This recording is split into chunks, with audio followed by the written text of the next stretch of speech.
So this is my list of all the top 10 straw hats ranked. As we have 10 straw hats, I know we have honorable mentions such as Vivi, Yamato, and Loki, but I'm not going to include them in this video. Just the 10 members which we have. So number one is obviously Luffy. Luffy is literally the catalyst or the main thing that is holding the straws together. So, and he's the one who has relationship with each and every straw hat. You can pick up a scene of Luffy with any straw hat in the show, and that will have some meaning behind it. The second, I'll like to give it to Zoro. Now, why I give it to Zoro over other characters, because whenever Luffy is not around, Zoro shows himself to be very reliable. He comes clutch in situations where it matters, and even though if he does not share bond with some other straw hats that personally as Luffy does, I can say for sure that he'll be there to sacrifice himself for them. Third, I would like to put Sanji. Now Sanji is the same as Zoro. The only thing that puts him below Zoro for me personally is his simping nature.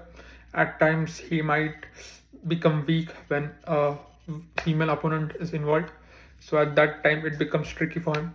But Sanji is just as good as Zoro, and in terms of writing, Sanji is even better.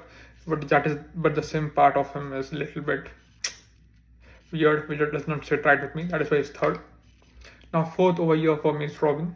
Robin is a fantastic character. She's not as strong as the monster trio, but she's so well written, she's so charismatic, and again she is there to drop bodies if it needs to save the straw hats. Now fifth, I would like to give it to Chopper. Yes, again Chopper is not as strong. He's not even as strong as Robin, Jinbei, Frankie, or Brook. He's like the part of the weaker trio, but Chopper does his job so well. Like when it comes to medicine and healing someone, you can rely on Chopper, and also he's just a ray of positivity which we need in the show and on the ship. Sixth, I would like to give it to Nami. Yes, Nami at times can be very annoying, but she does her job so well, and she also helps keeping the whole crew in check. She makes sure that these three donkeys, which we have the monster crew, don't go out of hand. And like I feel like on the ship, I feel Nami is the captain more than so Luffy. Luffy is like their flag or the symbol which they follow, but when it comes to actual things, it is Nami. Now seventh, I would like to give it to Frankie. I know. Frankie is not that loved, but with Frankie, I have never found a dull moment. Whenever he's on screen and whenever he does something funny, I laugh at it. With Frankie, I have never got bored, or whenever if there is a Frankie scene, I am more than happy to watch it. Frankie is one of those unslanderable goats of mine. He's just a good. I wish Oda had given him much more screen time and had gone much more depth with him as he did with other stars. Now eighth, I would like to give it to Brook. The only reason why Frankie is above Brook is because I have gotten bored of Brook's skull jokes. I know once upon a time they were very funny, but now they have just gotten bogus and just repetitive, which I'm just like, whatever. But when it comes to writing, Brook's writing is phenomenal.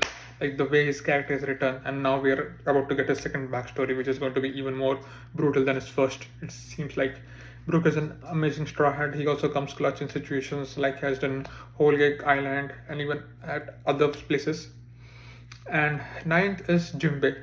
Jinbei is so down the list because he's, a much recent straw hat. And other than Luffy, I don't think he has that strong of a bond or relationship with other straw hats.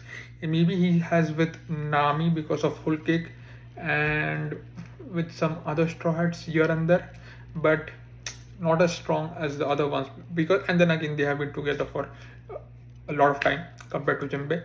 But as time goes on, I think he will move up the list because he is such a lovable guy. And then finally, it is last but not the least, it is Usopp. The thing is with Usopp, I feel really hard to like him nowadays. Like I loved Usopp in NS Lobby. I loved Usopp in Dressrosa when he was doing something. And the thing is, at the start, it made sense of him being scared because it was the first time facing a warlord or facing an admiral or facing a Yonko. But now it is like high time. We have been through these situations. Your bounty is like almost double of what Luffy's was at Marineford, and Luffy out there was going and facing everyone. So now you should not have the same reaction as you had 1,000 episodes ago. You should be putting on some work. Because the thing is, like with other straw hats, even with Nami and Chopper, even if they are weak, they are doing their part when it comes to navigation and medicine. But Usopp, I don't know what his role on the ship is anymore.